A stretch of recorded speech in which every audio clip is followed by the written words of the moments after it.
This is why I've said it over and over again. I'm not a parent.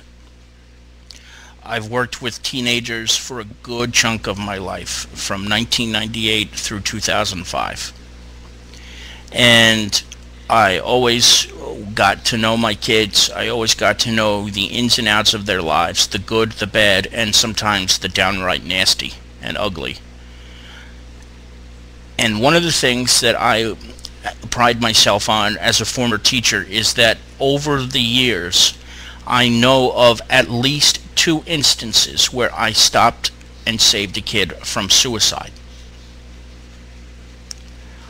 I would not have been able to do it if I didn't get to know the kids on a personal level. And I think oftentimes when I think back to those cases and to those instances, I often wondered how it was possible that the parents didn't know that their child was suicidal, manic, angry, depressed, whatever it is that you talk about with kids these days. Somehow this 14-year-old boy was so angry that he slit the throats of 2 of his family members and then set the house on fire, killing himself and 3 of his siblings and his 30-year-old mother. If someone were to tell me there was a Law and Order episode where something of this nature was the crime, I would probably say that took a creative person to come up with something like this. Because I don't think you could imagine it humanly possible that something like this would ever in reality happen. And a 2-year-old baby was in there. I think there were two, I think, according to Slattery. And again, as I said, he's not the best journalist in the world. Somehow he's survived in New York all these years. Never been all that accurate, because he said in the report that the kid killed himself and then set the fire. But the truth of the matter is, yes, I think those are the ages too, Mike, that this kid clearly had some major issues that did not go addressed, that did not get seen or detected by somebody.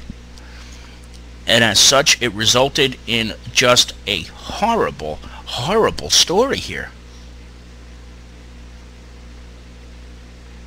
You know, these kids go through things that you and I could not even envision, I think, because being a teenager in 2010 is not like it was for us when we were teenagers in 1980, 1990, 1970s, 1960s even.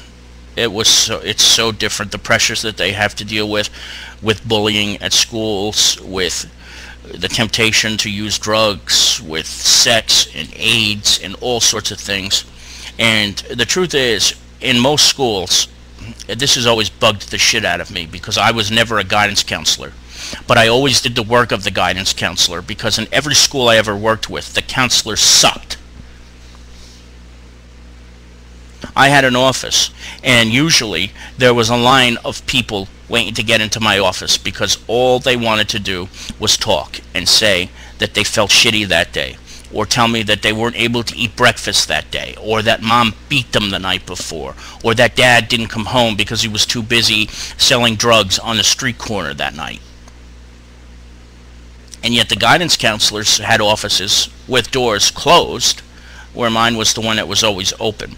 And I don't want to put too much onus on guidance counselors in schools, but the truth of the matter is, I defy anybody to tell me that they had a fantastically memorable guidance counselor when they were in high school, who they could turn to and get things done for them. Mike, I'll tell you what, it caused me some depression over the years, believe me. I think I've been pretty candid about my depression over the years. And I'm so glad I went through what I went through, and I miss it. I honestly do. But the truth of the matter is, guidance counselors need to do better than they do. Guidance counselors are useless for the most part.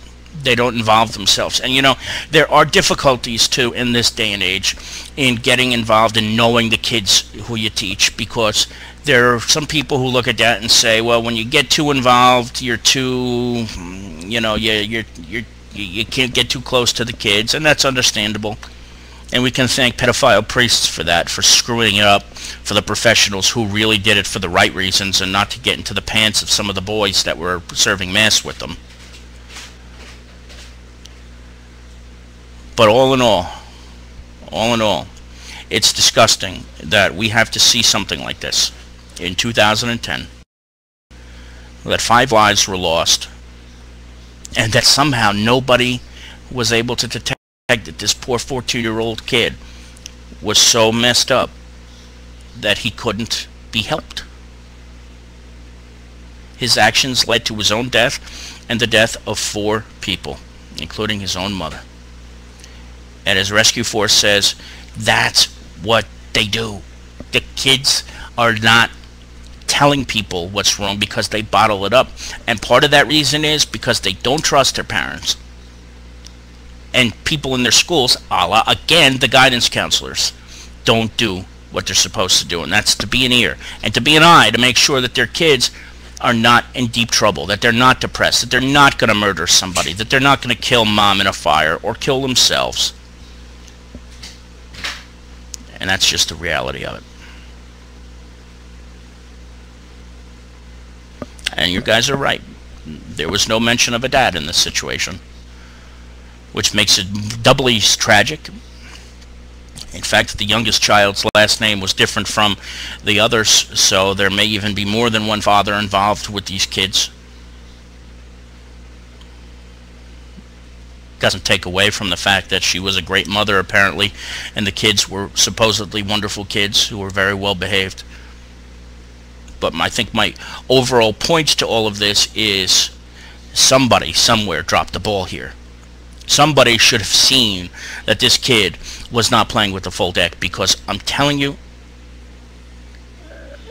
unless I'm completely naive to things, that any kid who was ever trouble who I taught, there was always an indication somewhere, somehow, of depression, anger, instability, drugs, alcohol at a young age, kids smoking weed. You know, you just kind of knew and were always able to tell when there was a kid who was not playing with the full deck. And somehow here, whether it was at school or in the family, nobody noticed that this 14-year-old kid was completely out of control and unstable, and ultimately turned up killing himself and 4 members of his family. That's the shame of it. And I don't want to trash, I don't want to sound like I'm trashing all guidance counselors, because I'm sure there's a good one somewhere. I'm just waiting to find that one, because I still to this day have not seen one. And that even goes back to my own days. I saw some people talking in the chat room. When I first moved to Kearney from Jersey City, I was picked on, bullied. I was young, didn't like it. The guidance counselor didn't do shit. When I got to high school, my guidance counselors were MIA. If you wanted to see them, you had to make a fucking appointment, sometimes weeks in advance, and it was like, why bother? And that was one of the big differences between going to a public school and a Catholic school, and why I still think I could never teach in a public school, and that is because I was a campus ministry director and campus minister that directed retreats and was part of my job duty to get to know the kids. Those kind of things you don't get in a public school. I'm not taking away from it, but it was one of the good things, I think, that I took away from being in a Catholic school, and why I would never give up or take back anything that I ever did in my earlier days when I was teaching. So, just a sad situation, and as we say on this show too often, and as we say on the Heinz show quite often as well, I think the only thing we could do right now is pray, because unfortunately nothing else seems to be working.